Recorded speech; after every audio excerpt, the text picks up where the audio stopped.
ये जो माता जी जो थी सीता माता, ये वेदवती नाम की कन्या थी। वेदवती नाम की कन्या भगवान विष्णु को ऋषि पुत्री थी। भगवान विष्णु को अपना पति बनाने के लिए जंगल में तपस्या कर रही थी। और एक बार रावण देवलोक पर विजय प्राप्त करके वापस लंका जा रहा था, तो उसने देखा जाते हुए कि एक बहुत सुंदरी कन्या, वेदवती बहुत सुंदर थी, तो बहुत सुंदरी कन्या तपस्या कर रही है, अग्नि जैसी देदीप्यमान हो रही है। तो रावण उनके सामने आ गया और कहा, तुम किसको प्राप्त करने के लिए तपस्या कर रही हो? कहा, विष्णु भगवान को पति बनाने के लिए तपस्या कर रही हूँ।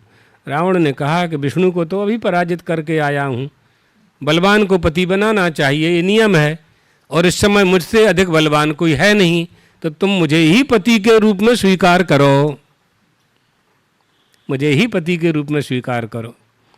वेदवती ने कहा, लंकेश, अधर्म वाली बुद्धि तुम्हारे यहाँ बैठी हुई है, इसलिए तुम मुझ तपस्विनी से तुम इस तरह का प्रस्ताव रख रहे हो।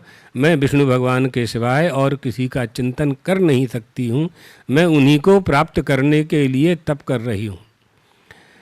रावण तो रावण था, एक दो बार समझाया, नहीं मानी वेदवती, तो उसने वेदवती का जूड़ा पकड़ा, ये बाल होते हैं ना माताओं के, तो बाल पकड़ करके ऐसे ऊपर उठा दिया, ले जाऊंगा लंका। तो वेदवती बड़ी तपस्विनी थी, उन्होंने अपने हाथ को असी, कराग्रेण, अपने कर को ही असी बनाया, असी माने तलवार, तलवार बना करके अपने बाल काट दिए ऐसे करके, तो धड़ाम से धरती में गिरी और धरती फटी और समाहित हो गई। रावण देख के आश्चर्यचकित हो, जाते जाते कह गई, तेरी मृत्यु का कारण मैं ही बनूंगी। वो सीता माता थी। जहाँ वो तपस्या कर रही थी वो मिथिला नरेश का क्षेत्र था, और जब अनावृष्टि हुई 12 वर्ष तक, तो प्रजा ने त्राही त्राही की, ब्राह्मणों की आज्ञा से राजा ने स्वर्ण की सीता बनाई। वो हल्के अग्रभाग नौक को सीता कहते हैं, तो उसको हल को चलाया, सोने की सीता बना करके,